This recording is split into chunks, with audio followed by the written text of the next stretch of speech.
من فيض مولانا الغفور قرآن رب العالمين جاء لنا نبراس نور فيه السعادة واليقين أسمى المعاني في السطور نسمو بها دنيا ودين نلقى الشفاعة في النشور بدلائل النور المبين في حفظه تحلو الأمور ما خاب من يرجو المعين نلقى الشفاعة في النشور بدلائل النور المبين بدلائل النور المبين.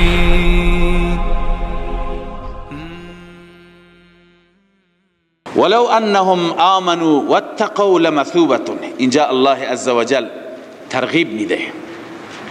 ترغیب میده ولو انهم آمنوا اگر همین علما همین ملاها ایمان می آوردن آمنو به جای کفر بنویسید ایمان می آوردن به محمد و کتابه یا به محمد و القرآن ایمان به محمد و قرآن می آوردند لمثوبة من عند الله خیر اگر اینها ایمان می آوردند جزا مقدر است لمثوبة قائم مقام اون جزا هست به جای کفر ایمان می آوردند بهشون ثواب می رسید لأثیبوا به اونها چی می رسید؟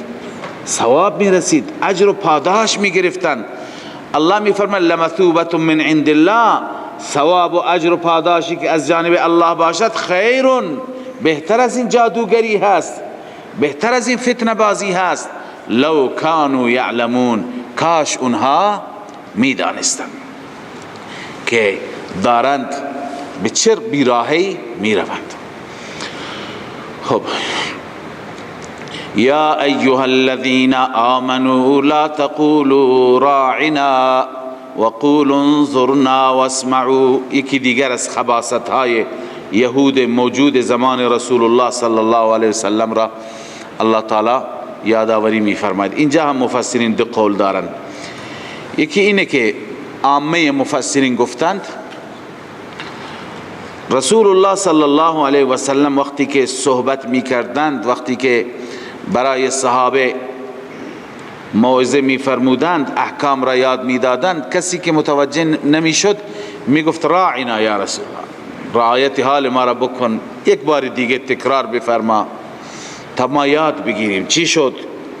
به هر حال این کلمه راعنا را که صحابه استفاده می کردند یهود از این سو استفاده می کردند به وسیله راعنا سب می کردند یهود منظور منافقین یهود اونایی که در جلسه بودند از منافقان می گفتند که راعنا اونا هدف دیگه می گرفتند و می خندیدند با هم. خب راعنا دو معنا داره یکی این که راعنا در زبان خود اونها از رعونت به معنی حماقت بلا تشبیه احمق ما و یکی این که راعینا می گفتند راعی به چی میگن چوپان میگویند گوسفندچرا لذا راعینا می گفتند و مسخره می کردند لذا خداوند تعالی به صحابه گفت شما از این به بعد کلمه راعینا نگویید کلمه چی بگویید کلمه انظرنا بگویید یا رسول الله به طرف ما نگاه کن توجه بفرما متوجه نشدیم. اما شیخ حسین علی رحمه الله از آنجایی که عرض کردم با رنگ توحیدی تفسیر می کند ایشون میگوید که راعنا این هدف اونها چی نبود توهین و بد گفتن و فحش نبود بلکه اونها از این راعنا یک مفهوم شرکی می گرفتند مفهوم چی می گرفتند شرکی می خواستند این را در میان مسلمانان جا بندازند همون طوری که ادیان گذشته پیغمبران خودشون را اله دانستند عیسی علیه السلام را معبود، موسی را، حضرت عزیر را. لذا اینها هم میگفتن راعنا. راعنا از چی هست؟ از مراعات، مفاعله هست. میطلبد راعنا ولنرعک یا لنرعک، تو رعایت ما کن، ما رعایت تو میکنیم. در لغت اینطور هست. پس راعنا یعنی احفظنا، ما را حفاظت کن، ما را نگهدار باش. ای پیغمبر تو حافظ ما باش، تو حامی ما باش، تو ولی ما باش. متوجه شدید؟ هدف اونها چی بود؟ ببینید اون چی که مولانا میفرماید، ای احفظنا وارقبنا، ای رسول الله ما را حفاظت کن، از ما مراقبت کن. این کلمه بود که مهم شرک بود. در آینده میتوانست چی باشد؟ استمدادی باشد. از این یک معنای شرکی مراد گرفت. چنانچه الله تعالی بعد از این توحید بیان میفرماید الم تعلم ان الله له ملک السماوات والارض وما لكم من دون الله من ولی ولا نصیر. هیچ حامی شما غیر از خدا ندارید، هیچ نصیری بغیر از خدا ندارید. پس اونها منظورشون چی بود؟ راعنا یعنی چی؟ یعنی احفظنا، یعنی ارقبنا، از ما مراقبت کن، ما را حفاظت کن، ما را نگهدار باش. ما نمیگیم خدا نگهدار تو باشد. این معنیش اینه که ای رسول الله نگهدار ما باش. پس کلمه اونها هدفشون توهین نبود، هدفشون چی بود؟ کلمه ای که مهمه شرک باشد. لذا الله تعالی فرمود که این کلمه را از این به بعد نگویید. این برداشت و عرض کنم تفسیر مولانا حسین علی است. الله می فرماید یا ایها الذین آمنوا، ای مؤمنان، لا تقولوا راعنا، راعنا نگویید، وقولوا انظرنا، بگویید انظرنا، ما را ببین یا رسول الله، لحاظ ما بکن. واسمعوا، بهتر اینه که از همون اول گوش کنید. وللکافرین عذاب علیم، برای کافران عذاب دردناک است.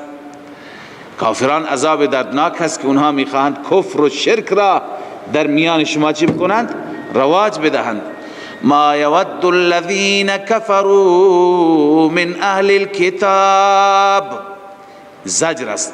الله می فرماید دوست ندارند کسانی که کفر کردند از اهل کتاب، ولا المشرکین، و نه مشرکان. نه اهل کتاب دوست دارن، نه مشرکان دوست دارن. ان ينزل علیکم من خیر من ربکم، این که نازل بشه بر شما هیچ خیری از جانب رب شما، اونها دوست ندارند. اما والله یختص برحمته، ببینید بعضی خیر وحی را گفتند، قرآن، ولی بیشتر مفسرین گفتن خیر را به معنی عام بکنیم، چه قرآن باشه، چه احکام خوب باشه، چه غنیمت باشه، هر خیری. کفار دوست نداره ما به خیری برسیم.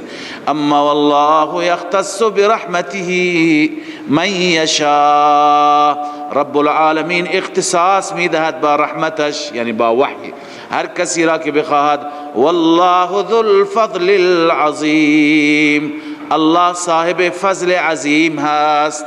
فضل عظیم می فرماید. لذا الله هست که بر شما فضل می کند و بر شما کرم می فرماید. خب ما ننسخ من آیت، اونها یکی دیگر از شبهاتشون و اشکالاتشون این بود، می گفتند که به کلام محمد توجه نکنید. یک روز یک چیز میگه، یک روز یک چیز میگه. یک روز یک دستور صادر میکنه، فردا میگه دیگه به اون عمل نکنی، یک چیز جدید. بحث نسخ هست نه؟ لذا کتابهای ما اینطور نبودند. الله عزوجل پاسخ میده ما ننسخ. ببینید امروز هم این اعتراضات هست، اعتراضات بر اسلام هست که چرا دستورات در قرآن هست که منسوخ هستند. ولی خب خدمتتون عرض بکنم که ببینید برای تکمیل هر برنامه لازم هست که احکام به چه صورتی نازل بشند؟ به صورت تدریج، آهسته آهسته. مثال بسیار جالبی همین تحریم خمر هست، تحریم شراب هست که بلا تشبیه شراب را مثل چای ما در هر محفلی، در هر جلسه‌ای گل مجلس بود. اگر یکهو خداوند دستور میداد که شراب نخورید، اون وقت چیکار میکردند؟ شاید ترک شراب سخت بود. الان بلا تشبیه یه معتادی را که ترک میدهند، یکهو بهرحال اون مواد را ازش نمیگیرند. اونی که روز چند بار مصرف میکرده، اول میگن روز یک بار فقط مصرف کن، بعدا 2 روز یک بار، بعدا هفته یک بار، بعدا ماهی یک بار. به این صورت کم کم تدریجا به هر حال ازش میگیرن. همین طور بود. الله تعالی ابتداء دستور داد که یسألونک عن الخمر والمیسر، درباره شراب و قمار شما را میپرسن. قل فیهما اثم کبیر و منافع للناس، هم گناه هم منافع.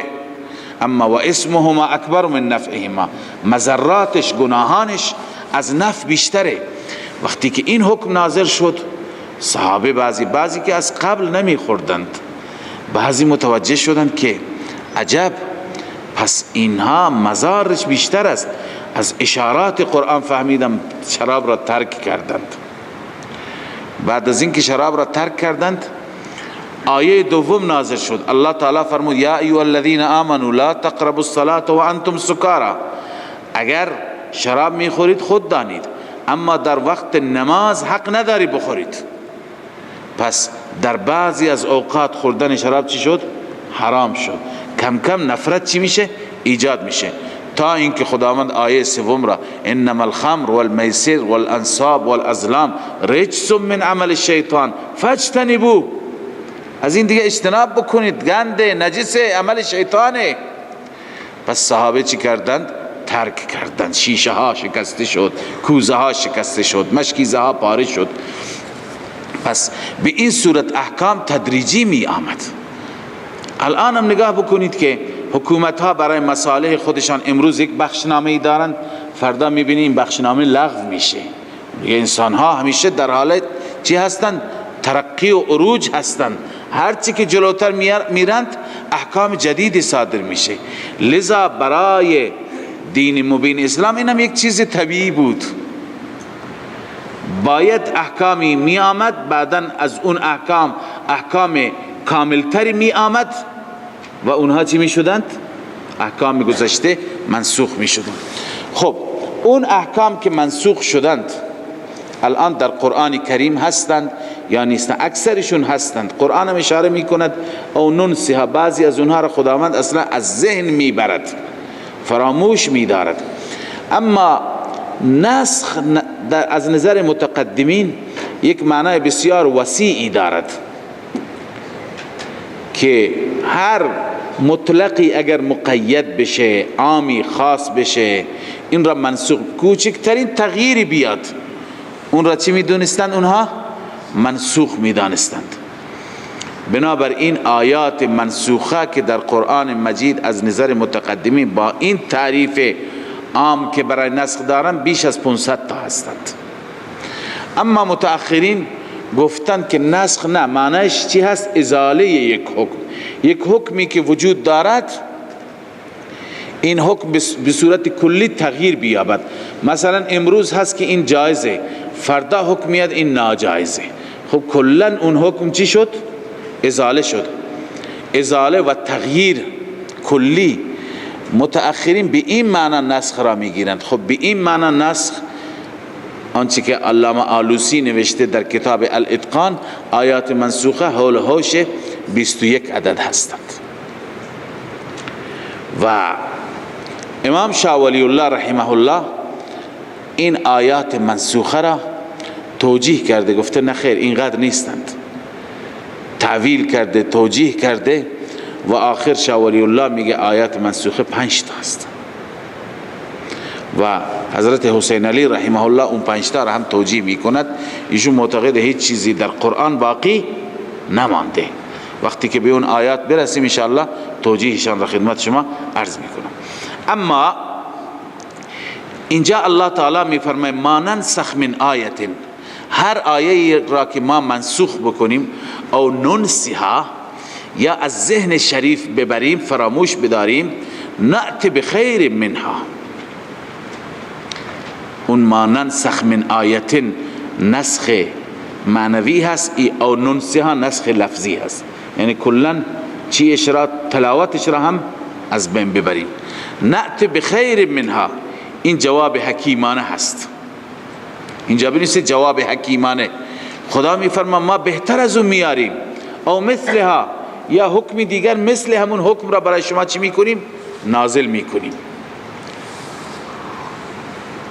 لذا الله میفرماید الم تعلم ان الله على كل شيء قدیر، مگر نمیدانی که خدا بر هر چیز قادر است؟ یک حکم میبره حکم بهتر میاره، مگر قادر نیست؟ چرا نیست؟ هست. این الم تعلم استفهام تقریر است. الم تعلم اون جواب حاکمانه هست، اول جواب حکیمانه بود، الان جواب حاکمانه. اولا الله تعالی میفرماید هر حکمی که ما از بین میبریم حکم بهتری میاریم. و اشکالی دارد؟ نه. الان الله تعالی میفرماید من حاکم مطلق هستم، من اختیار دارم. کی هست که جلوی قدرت من را، جلوی اختیار من را بگیرد؟ بس این جواب چی شد؟ حاکمانه. الله میفرماید الم تعلم ان الله، آیا نمیدانی که بدرستی الله عزوجل له ملک السماوات والارض، فقط و فقط برای اوست پادشاهی آسمان ها و زمین. و ما لکم من دون الله من ولی ولا نصیر. اینم عطف بر ان، یعنی الم تعلم آیا نمیدانی که ما لکم نیست برای شما من دون الله بغیر از الله من ولی ولا نصیر، هیچ حامی نیست. ولی یعنی چی؟ حامی کارسازی نیست. ولا نصیر هیچ یاری و یاوری نیست که شما را کمک بکند، نصرت بکند. فقط الله هست. الله میتواند، الله قدرت مطلق داره. پس این قادر مطلق به هر صورتی که دوست دارد آیات خودش را نازل میفرماید. ام تريدون ان تسألوا رسولكم، خداوند میفرماید آیا شما میخواهید از پیغمبرتان سوالاتی بپرسید، چیزهایی بخواهید؟ کما سئل موسی من قبل، همان گونه که موسی قبل از این سوال شدند. موسی قبل از این سوال شد. ببینید این سوال چی بود؟ بعضی از مفسرین میگویند، بعضی از مفسرین که وقتی که صحابه در مکه مکرمه بودند دیدند که مشرکین بعضی زیارت ها داشتن، بعضی درخت ها داشتن که از اونها تبرک می گرفتن. یک درختی بود می رفتن اونجا نخی، چادری، لنگی چیزی می بستن، آویزان می کردن، یا اسلحه شون را، سلاحای خودشون را. این را می گفتن ذات انوات. ذات انوات یعنی درختی که چیزهای زیادی بهش آویزان بشه. میخوایی که شیر مثلا متبرک بشه، ببر مشکیزه را اونجا آویزان کن. میخوای آبت همچنین. میخوایی که با این سلاح موفق بشی در جنگ، میبردن سلاح را آویزان میکردن. چنانچه دیدید در بعضی مزارات مردم چیکار میکنن؟ از همون جا گرفته مردم نخی چیزی اونجا میبندن تا چند روز بعد اون را میبرند و میگویند هر جا بر هر دردی بسته بشه دیگه شفا هست. این را میگن ذات انوات. خب این مفسرین نوشتن که صحابه به رسول الله گفتن یا رسول الله همونطور که اونها ذات انوات دارن، یک درختی دارن مقدس هست و حاجات خودشون را، برای ما هم یک ذات انوات تعیین بفرمایید که ما هم چیکار بکنیم؟ اونجا این چیزهایی که نیازمون باشه آویزان بکنیم اونجا و تبرک بگیریم، بریم حاجات مشکلات خودمون را حل بکنیم. رسول اکرم صلی الله علیه وسلم ناراضی شدند. خداوند عزوجل این آیه را نازل کرد که آیا شما میخواهید از رسول الله همون مسائلی را که بنی اسرائیل از موسی خواستند؟ خب بعضی مفسرین این را نوشته، ولی ببینید این سوال و این خواسته با تربیت یافتگان رسول الله صلی الله علیه وسلم و تزکیه شدگان به وسیله رسول الله، اونهایی که شب و روز در خدمت رسول الله بودند، اونهایی که رسول الله بهشون آموزش داد که استعنت فاستعن بالله، کمک خواستی فقط از خدا بخواه. شلاقشون از دستشون می افتاد، به کسی نمی گفت این را به ما بده، خودشون از اسب پیاده می شدند، اینقدر احتیاط می کردند. این داستان به اونها نمی خورد. و بعض شیخ ما حسین علی رحمه الله می فرماید که این سوره مدنی هست، این سوره مکی نیست که بگیم در مکه ذات انوات بود و فلان. پس داستان چیه؟ اصل داستان اینه که کسانی که این خواسته را مطرح کردند منافقین یهود بودند. کیا بودند؟ منافقین یهود بودند، ولی در قالب مسلمانان لباس اسلامی داشتند، خودشون را مسلمان می دانستند. لذا اینها آمدند و چنین خواسته ای را مطرح کردند. خداوند عزوجل اونها را از عواقب این سوال و این خواسته برحذر داشتند. شما میخواهید دوباره کفر را، دوباره شرک را؟ لذا الله می فرماید ام تريدون ان تسألوا، آیا شما اراده دارید، آیا شما میخواهید سوال کنید رسولکم، از رسولتان سوالات بیجا بنویسید، کما سئل موسی من قبل، همان گونه که سوال شد موسی قبل از این، یا موسی اجعل لنا الها کما لهم آلهه، موسی برای ما هم خدایی قرار بده. ببین اونها خدایی دارد، اعتکافا کنارش نشستند. الله می فرماید و من یتبدل الکفر بالایمان، هر کسی که تبدیل بکند کفر در مقابل ایمان، این را به مثابه کفر می داند، استمداد از غیر خدا و تبرک جستن از غیر خدا، فقد ضل سواء السبیل، به درستی که این انسان گمراه شد از راه راست، از راه راست. اکنون الله تعالی هدف یهود را از این سوال و از این خواسته بیان می فرماید. هدف یهود که این خواسته را به عنوان مسلمان مطرح می کنند چیه؟ الله می فرماید ود کثیر من اهل الكتاب، دوست دارم بسیاری از اهل کتاب، لو یردونکم، اینکه شما را برگردانند، من بعد ایمانکم کفارا، بعد از ایمان شما را برگردانند کفار، شما را به کفر برگردانند. هدفشون چی هست؟ چرا؟ حسدا من عند انفسهم، به خاطر حسدی که آنها، حسدا مفعول له ودو هست، ودو حسدا یا ود حسدا، دوست دارند اونها به خاطر حسدی که من عند انفسهم، نزدشان هست، یعنی در وجودشان هست، من بعد ما تبین لهم الحق، بعد از اینکه حق برایشان واضح شد، بعد از اینکه اونها میدانند که شما بر مسیر حق و توحید هستید. لذا آیا باید با اینها نجنگیم، اینها را نکشیم؟ الله هنوز حکم جهاد نازل نشده. الله می فرماید فاعفوا واصفحوا حتی یأتی الله بامره، فاعفوا معافشان کنید، واصفحوا از اونها درگذر باشید، حتی یأتی الله بامره، حتی که الله امر خودش را، یعنی امر جهاد را برای شما صادر بفرماید. ان الله علی کل شیء قدیر، بدون شک رب العالمین بر هر چیز قادر و تواناست. لذا الله هر وقتی که امر جهاد را نازل کرد اون وقت باشون بجنگید. این خودش دلیله که اینهایی که این سوالات را، این اشکالات را مطرح کردند که بناس باشون جهاد بشه، اونا بیگانه بودن، خودی نبودند. پس از سیاق آیه اون چی که مولانا حسین علی میفرماید چی میشه؟ تایید میشه. اما یک مطلبی یادآوری بکنم که ود کثیر من اهل الكتاب، این اهل کتاب را فقط به معنی یهود نکنید، آیه را منحصر به شأن نزولش نکنید. امروز هم اهل کتاب دوست دارند که مسلمانان چی بشند؟ برگردند به دین کفر، به دین شرک. امروز بیشتر از اهل کتاب مسیحیان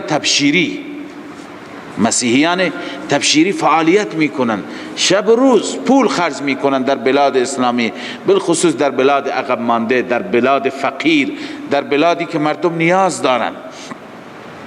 انجیل را شایع میکنن، پخش میکنن، پول به مردم میدن. حتی کلیساها از طریق اینترنت هستند افرادی که میگن بیایید هم انجیل بگیرید هم پول بگیرید و خیلی از مردم میروند.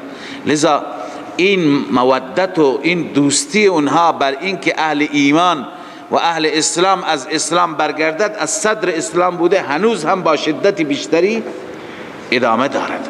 باید مسلمانان آگاه باشند، مسلمانان واقف باشند که اینها اهداف بسیار شومی دارند و در بعضی بلاد کم و بیشی در اهداف خودشان هم موفق شدن هستند. همین اطراف ما، نزدیک ما، نه خیلی دور، روستاهایی، بخشهایی که مردم رفتن انجیل گرفتن. در بعضی از شهرهای بزرگ مثل یزد و اصفهان اونجا کلیسا هست و از همین استان ما هم رفتن مردم کلیسا گرفتن. میگن ما به هر حال دینشون را قبول نمیکنیم، کتابشون را میگیریم، هدفمون همون پولشون هست. العیاذ بالله. اینها مردم را گمراه میکنند و ایمان را الله میفرماید که اینها دوست دارن لو یردونکم من بعد ایمانکم کفارا، شما را به همون کفر برگردانند. لذا نزدیک شدن با اینها در واقع با آیات صریح قرآن مجید مخالفت کردن هست. مسلمانان باید بر حذر باشند.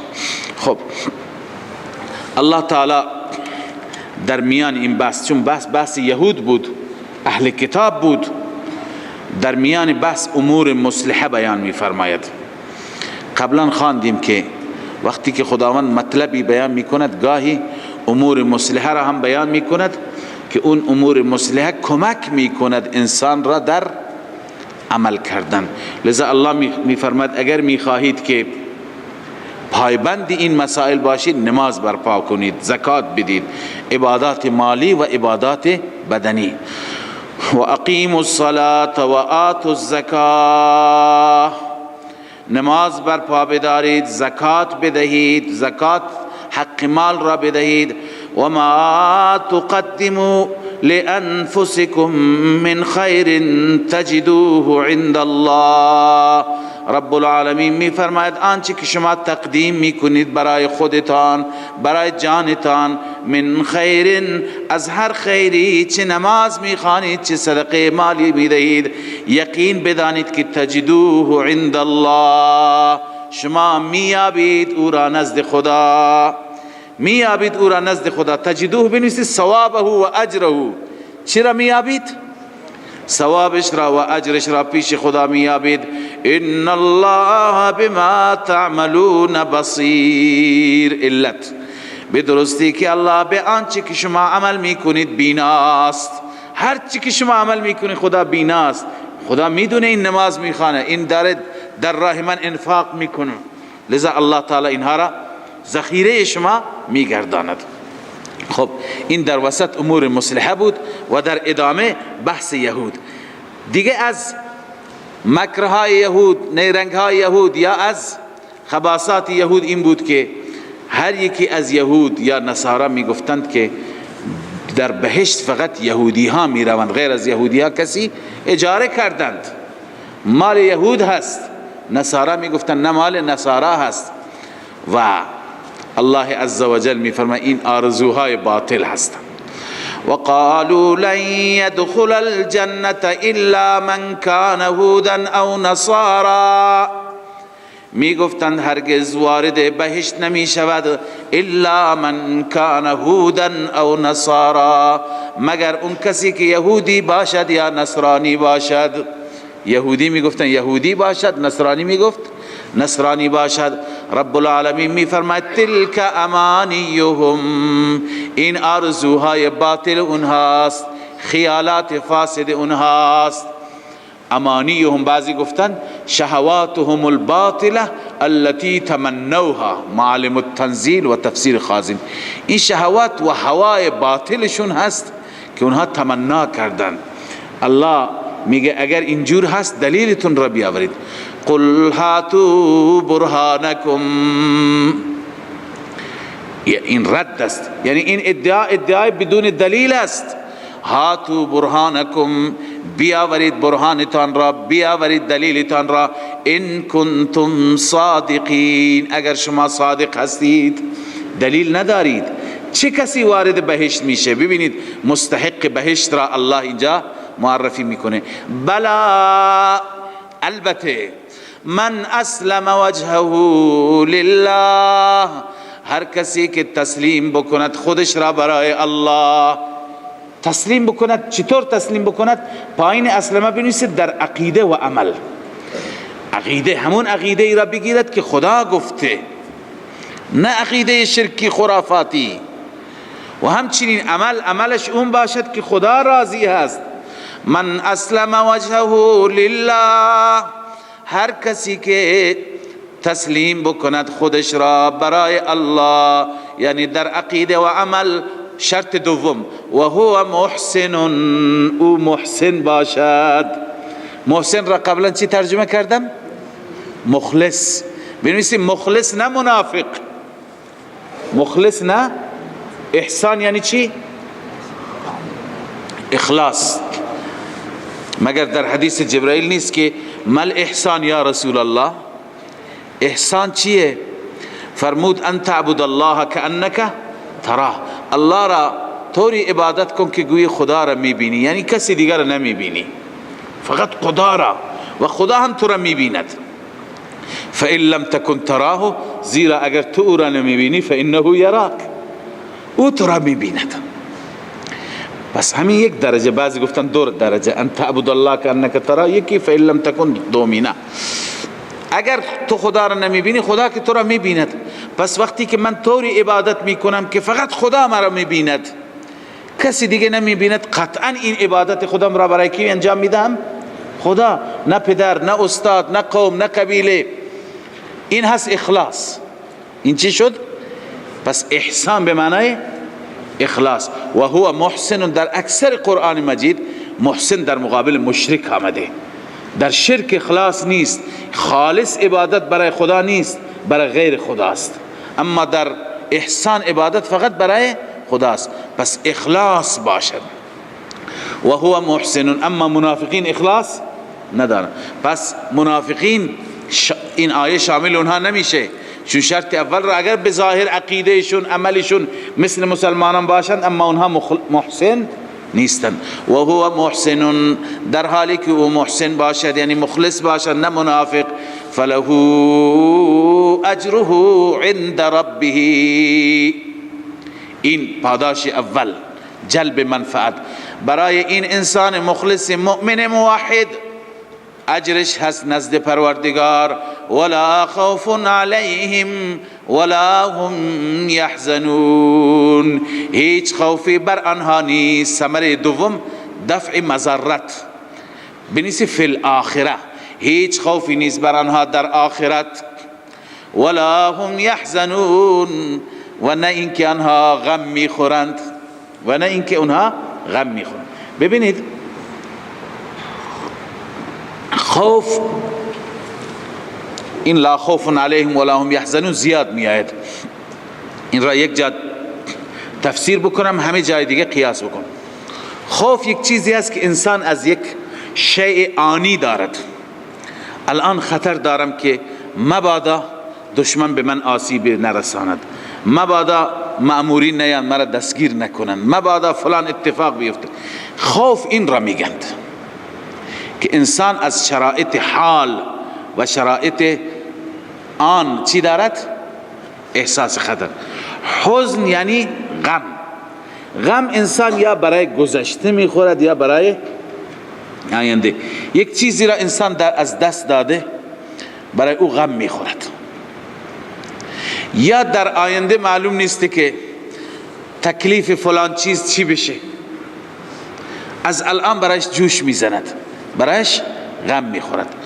پس خداوند عزوجل که میگه ولا خوف علیهم، اونجا خوفی نیست، اون همه وحشت، اون همه هیبت، اون همه خطر، ولی اینها را تهدید نمی کند، مخلصین را تهدید نمی کند. اینها از اون بابت نگران نیستند و از گذشتهشان و آیندهشان هم نگران نیستند. اکنون بعضی مفسرین گفتند ولا هم یحزنون، اونها غمگین نیستند. اینجا استاد ما رحمه الله نوشته علی مفارقت الدنیا، یعنی دنیا را ترک کرده نگران جوش نمیزند.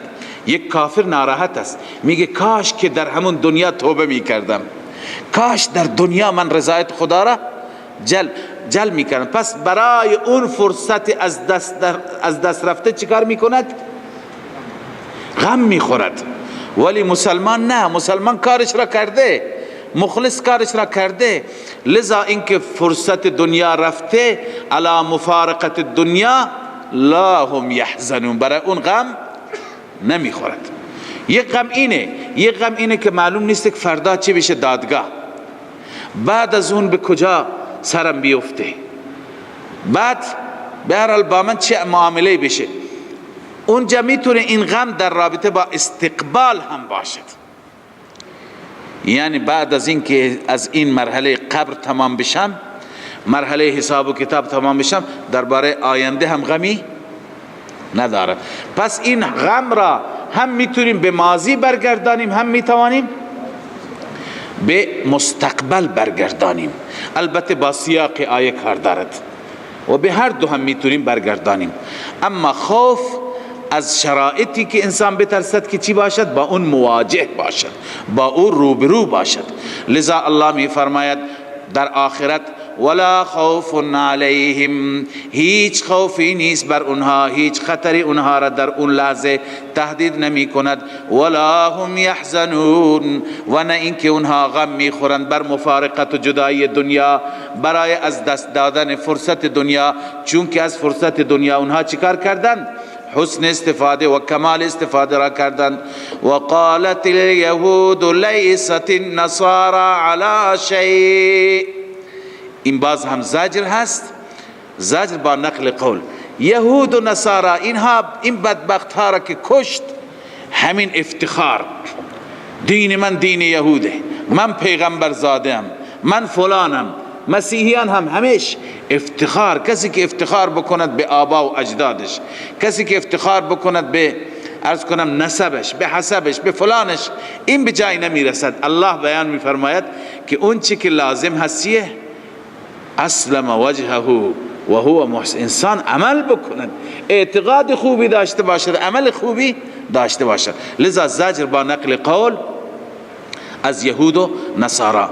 الله می فرماید وقالت الیهود لیست النصارى علی شیء، یهودی ها می گفتن نیستن نصارا بر چیزی، شیء بنویسید علی شیء معتد به، یعنی بر روشی که ارزشی داشته باشد نیستن. وقالت النصارى، نصارا هم می گفتن لیست الیهود علی شیء، یهود بر هیچ چیزی نیستند، یعنی مسیر معتد بهی ندارند. و هم یتلون الکتاب، هر دو گروه کتاب را تلاوت می کنند، اونا هم کتاب آسمانی دارن، اینا هم کتاب آسمانی. معلوم میشه که اینا هر دو گروه به هوای نفس عمل می کردن.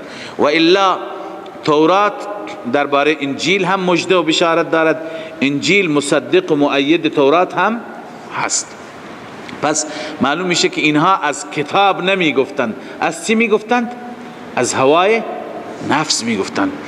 كذلك قال الذين لا يعلمون، این جاهلان، برای اینها خدا لقبی نگذاشته، الذين لا يعلمون، اهل مکه.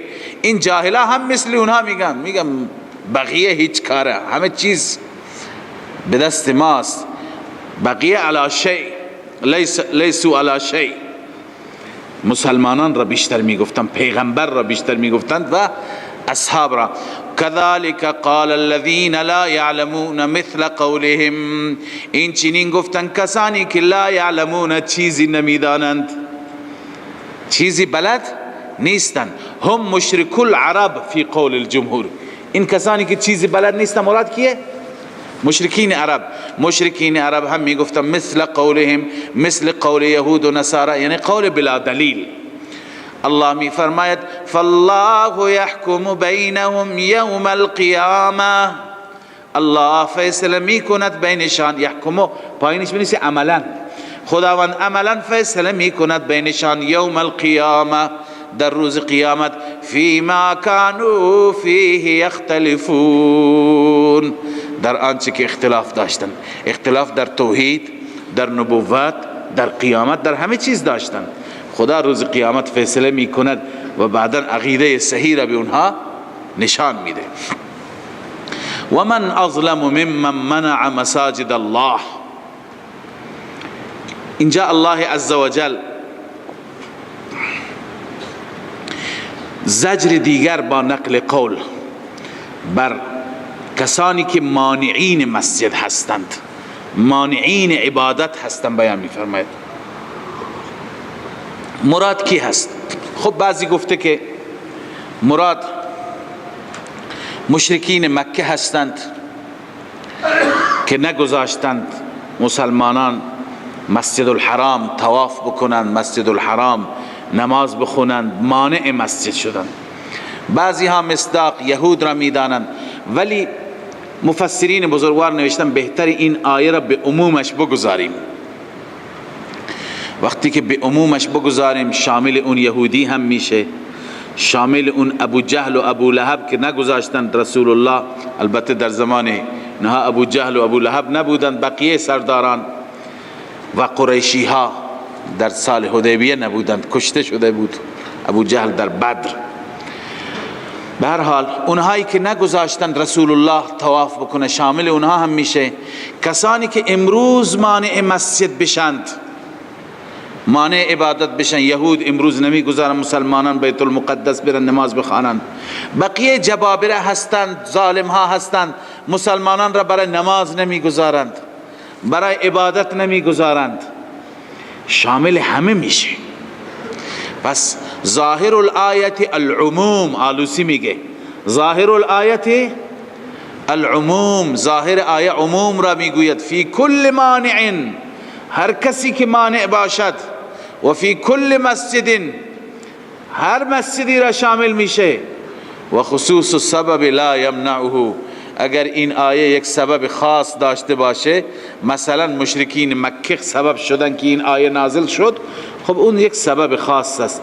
اون دیگه ما عرض کنم که جلوگیر این نمیشه که کسی که مانع امروز هست این آیه مصداق این آیه قرار نگیره، نخیر، بلکه آیه عمومی هست. هر مانعی را، هر مزاحمی که مزاحم نماز مردم هست، او را چی میشه؟ شامل میشه. لذا الله می فرماید و من اظلم، این استفهام انکاری هست، یعنی از این انسان ظالمتر نیست. کیه ظالمتر؟ نیست ظالمتر. و من اظلم، چه کسی ظالمتر است؟ ممن منع مساجد الله، از اون انسانی که من می کند از مساجد الله. مساجد الله بنویسه مبدل منه، من می کند از مساجد الهی. از چی من می کند؟ ان یذکر فیها اسمه، این بدل است از اینکه یذکر ذکر بشه، یاد بشه، فیها اسمه، در اون مساجد اسم الله بنویسی خاص، خاصتا اسم الله. یعنی برای شرک می گذاشتند اما برای توحید نمی گذاشت. اونجا فقط نام خدا، فقط عبادت خدا، برای این نمی گذارند. اگر کسی بره طبق اعمال شرکیه اونها عبادت بکنه می گذارند. الله می فرماید و سعی فی خرابها، چه انسانی ظالم تر از اون کسی که سعی می کند در خرابی مسجد. خراب مسجد بر دو قسم است، یکی ظاهری، اون را با چی بلدوزر با خاک یکسان بکند، یکی باطنی و معنوی که مسجد را چی بکند، قفل بکند، نمازگزار را نگذار. خیلی حکومت ها هستند متاسفانه امروز هم که جوانان را نمیگذارن به مسجد، مانع مسجد میشه، میگه این گروه حق نداره به مسجد بیاد. مسجد بیاد چی میشه؟ متاثر میشه از نماز و قرآن و مجاهد درست میشه. برای حکومت خودشون بیم دارند. لذا الله میفرماید و سعی فی خرابها، سعی میکند در خرابی مسجد، سعی میکند که مسجد را غیر آباد بکند. اولئک ما کان لهم ان يدخلوها الا خائفین، این دسته از افراد حق ندارن که خودشون داخل بشوند الا خائفین، مگر خائفین من عذاب الله، هر وقتی که از عذاب خدا ترسیدند میتونن بیان، یعنی ایمان بیاورند. خودشون خود مشرکان اجازه ورود ندارن. ثمره و نتیجه دنیوی اینها را خدا و اخروی هر دو را بیان میفرماید. لهم فی الدنیا خزی، برای آنهاست در دنیا خزی، رسوایی، ذلت. ولهم فی الآخرة عذاب عظیم، نتیجه اخروی برای آنهاست در آخرت عذابی بس بزرگ. خب اینهایی که مانع نماز میشن، مانع بندگان خدا از عبادت و از مسجد میشوند. ولله المشرق والمغرب، ولله المشرق والمغرب، این در واقع برای کسانی هست که نمیتونن به مسجد برن پس عبادت نکنند. نه خیر، تمام زمین، تمام جهات، مشرق و مغرب مال خداست. وقتی که به مسجد نرفتی دیگه عبادت درست نمیشه. الله میفرماید هر جا باشی با خدا باش. ولله المشرق والمغرب، فقط و فقط برای الله است مشرق یا مغرب، خواه مشرق یا مغرب. فاینما تولوا فثم وجه الله، هر طرفی، هر سمت و سویی که شما تولو، رویتون را برگردانید، فثم وجه الله، آنجا الله است. یعنی هر جا به هر سمت و سوی نماز بخونی الله هست. و یکی از خصوصیات و ویژگی های این امت است. رسول الله صلی الله علیه وسلم فرمود جعلت لی الارض مسجدا، تمام زمین را خداوند برای من مسجد قرار داده. بقیه ادیان عباداتشون بغیر از عبادت خانه در جای دیگه درست نمیشد، اما ما نه، ما هر جا بخوانیم نماز ما انشاءالله درسته. ان الله واسع علیم، الله واسع هست، یعنی هر چیز پیش خدای عزوجل فراوان هست و علیم، دانا هست، هم قدرتش وسیع هست و هم علمش وسیع هست.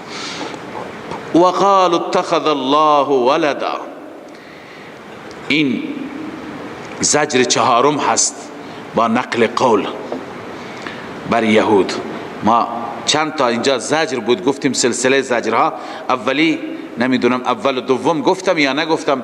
اولی وقالوا لن يدخل الجنة الا من كان هودا او نصارى، زجر دوم وقالت اليهود ليست النصارى، زجر سوم ومن اظلم ممن منع مساجد الله، این زجر چهارم هست.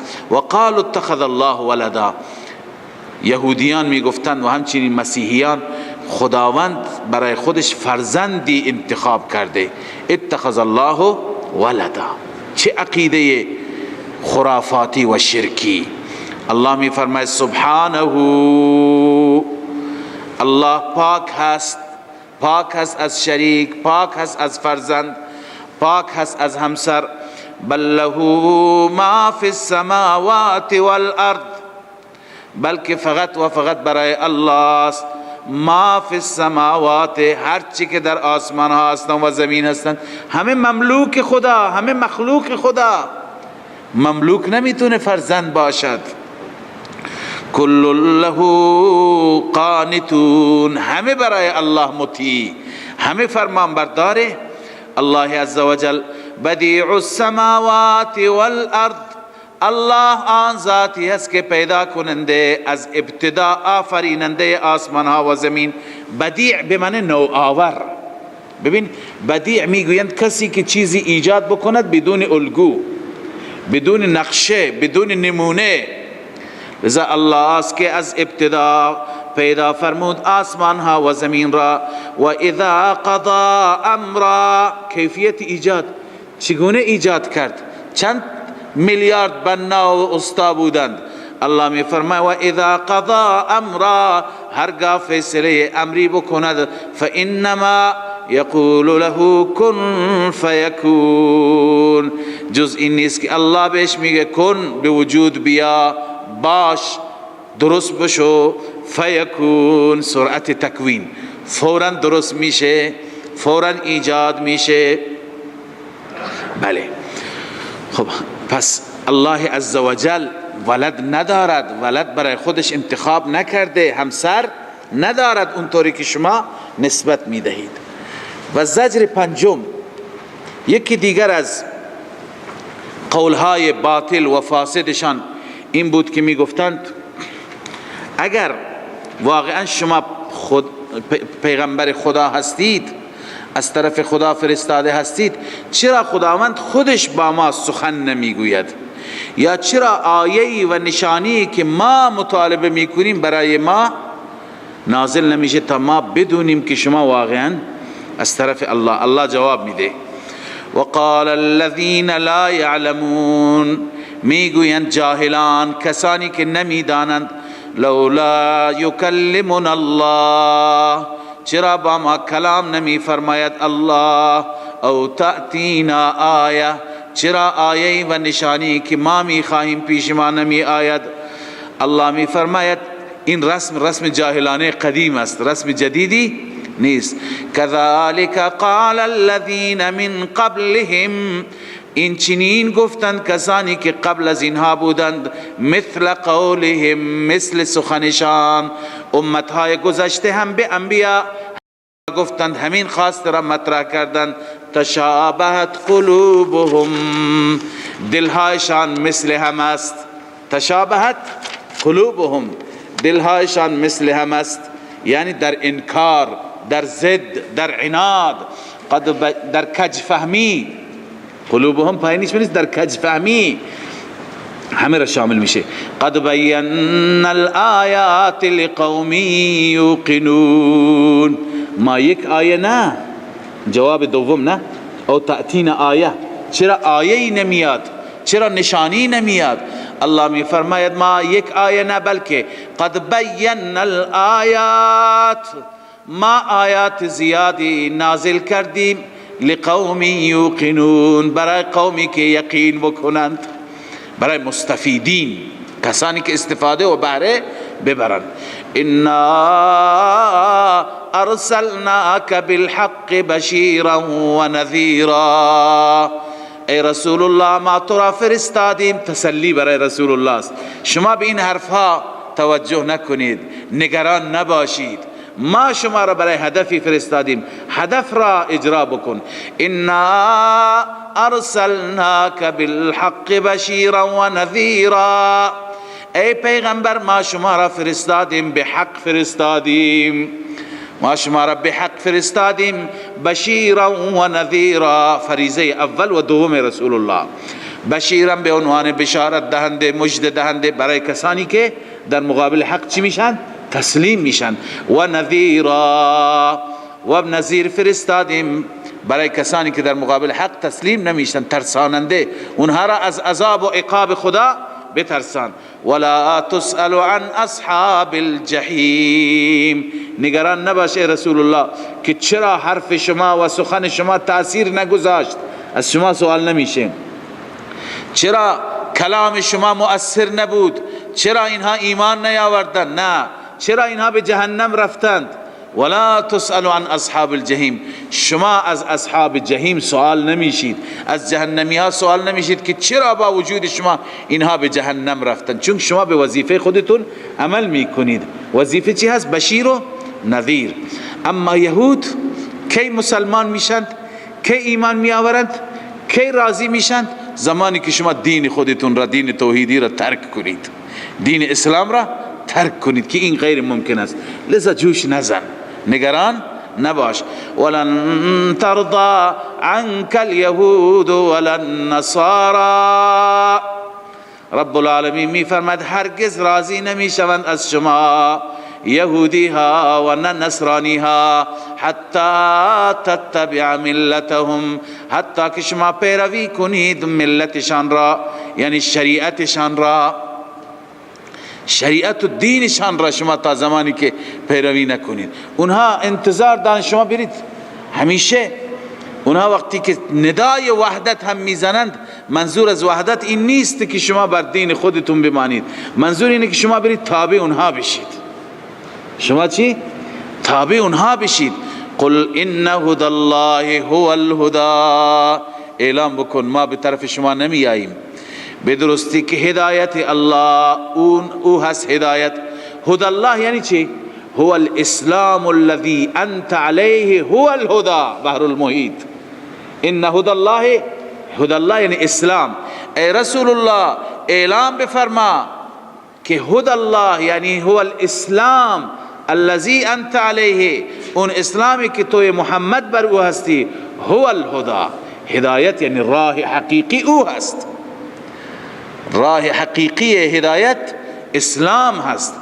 ولئن اتبعت اهواءهم، اگر شما پیروی کنید از خواهشاتشان، اگر شما پیروی بکنید از خواهشاتشان.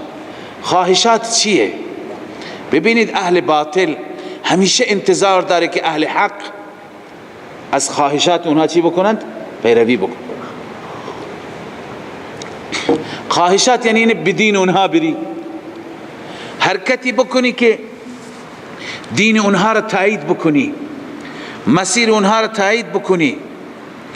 نوشته علامه آلوسی اهواءهم یعنی آراءهم الزائغه، آراء کجشون را، المنحرف عن الحق، آراء کج که منحرف از حق میشن. خوب توجه کنید، کسانی که پیشوا هستند بیشتر انتظار از پیشوایان دارند. کسانی که مرجع مردم هستند میگن بیان پیش ما، بیان ما را تایید بکنند، بیان دین ما را تایید بکنند، بیان مسلک ما را تایید بکنند، بیان حرکتی نشان بدهند که چی؟ که در اون حرکت تایید ما باشد. آراءهم الزائغه المنحرفه، آرایی که کج هستند و انحرافی هستند از حق، الصادر عنه، اون آرایی که صادر از اونها هستند، به تبعیت شهوات انفسهم. اون آرا را از کجا آوردند؟ اونا خودشون از به تبع از شهوات انفسشان این آرا را ایجاد کردند. مثلا هوای نفس میگه که دین را به این شکل درست کنیم، خب به اون شکل درست کرده، الان انتظار داره که من اهل حق هم برم به همون مسیر، برم روی همون سفره خرافاتی. لذا باید اهل حق چی بکنند؟ بر حذر باشند. روح المانی. پس اونها را الله می فرماید که اگر شما پیروی کردید، اینجا هم من یک مطلبی عرض بکنم، بین خود مسلمانان حتی دو فرق هستند، دو گروه هستند. نباید هیچ گروهی از دیگری انتظار داشته باشه که اون گروه دیگر مذهب خودش را به خاطر من بگذارد، احکام خودش را به خاطر من بگذارد. به عنوان مثال سفر زیارتی، شما بغیر از بیت الله جای دیگه نمیرید.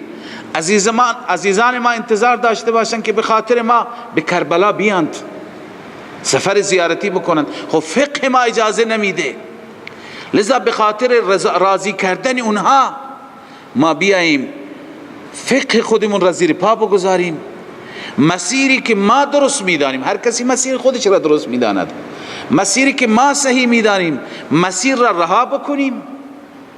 نباید هیچ گروهی به چنین چیزی راضی بشه. و اگر انسان مسیر حق را به خاطر چی ترک بکند؟ به خاطر رضایت طرف مقابل. خدا چه تهدید خطرناکی کرده، اهل حق گوشها را باز کنند. ولئن اتبعت، اینجا خطاب به رسول الله است. الله برای هیچ کسی پروا ندارد. این میگه جواب چی هست؟ هم مالک من الله. این مالک جواب لئن اتبعت هست. فیه تهدید و وعید شدید للامه. امت توجه کنید، در این آیه خداوند تهدید کرده و وعید شدید به امت عن اتباع طرائق الیهود و النصارى، که از راه و روش یهود و نصارا شما پیروی نکنید. بعد ما علموا من القرآن و السنه، بعد از اینکه قرآن و سنت را شما میدونید، شما راه توحید را میدونید، راه سنت را میدونید، راه بدعت را هم میدونید. بعد از اینکه حق را خداوند از طریق کتاب و سنت به شما گفت، الان حق را به خاطر هوای نفس ترک بکنید، حق را به خاطر رضایت طرف مقابل ترک بکنید، بروید در مراسم اونها، در مراسم یهود و نصارا اونها را خوش بکنید، اونها را راضی بکنید، برید در عید کریسمس شرکت بکنید که همسایگان ما هستند، به هر حال هم ملتی های ما هستند و ما در یک کشور زندگی میکنیم، لذا اینها را راضی میکنیم. یعنی اون چی که دین شما هست زیر پا بگذارید و بروید اونها را خوش بکنید. الله چی میگه؟ الله میفرماید ولئن اتبعت اهواءهم، اگر پیروی بکنی ای رسول الله شما از خواهشات اونها، خواهشات را چه تفسیر کردیم؟ از آراء منحرفه و آراء کج اونها، از آراء خرافاتی اونها پیروی بکنی. من بعد الذی جاءک من العلم، بعد از اینکه علم پیشت آمد، بعد از اینکه از قرآن و سنت همه چیز را میدانی، بدان که خدا هم تو را رها میکند.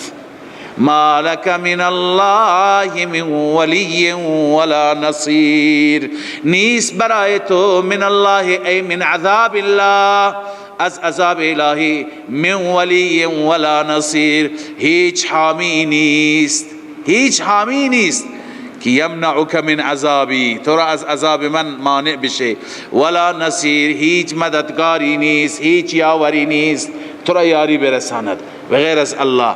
لذا مسیر الله را به خاطر هوای نفس دیگران رها نکن. لذا علما در بعضی مواقع متاسفانه مسائل دینی، مسائل فقهی را میگذارند برای خوش کردن دیگران، مسلک خودشون را میگذارند. خب هر یکی در جای خود تفاوت دارد، ولی این مسائل را باید مثلا خیلی از مردم هستند به خاطر خوش کردن همسایگان عید نوروز را تبریک میگویند. خب وقتی که اعتقاد به عید بودنش نداریم، اعتقاد ما این هست که عید فقط دو تا هستند، لذا برای رضایت دیگران انسان وقتی که این کار را بکند یا حرکاتی بکند، خب این اتبعت اهواءهم هست یا نیست؟ یا اینکه انسان به هر حال غدیر را تبریک بگوید. خود غدیر را تبریک گفتن یعنی خلافت حضرت ابوبکر و عمر و عثمان را قبول نداشتن. خب انسان برای رضایت همسایگان ما، عزیزان و صورتهای دیگه میشه انسان اونها را راضی کرد. اکرام هست، احترام هست، وحدت در مسائل سیاسی، وحدت در مسائل متفق علیه. لذا مسائلی که انسان مذهب خودش را، فقه خودش را و مسائلی که به اونها اعتقاد دارد و باور دارد، اگر اونها را زیر پا بگذارد، به هر حال خدا بر اینها چی میشه؟ ناراضی میشه. و السلام علیکم و رحمت الله. من فيض مولانا الغفور قرآن رب العالمين جاء لنا نبراس نور فيه السعادة واليقين أسمى المعاني في السطور نسمو بها دنيا ودين نلقى الشفاعة في النشور بدلائل النور المبين في حفظه تحلو الأمور ما خاب من يرجو المعين نلقى الشفاعة في النشور بدلائل النور المبين، بدلائل النور المبين.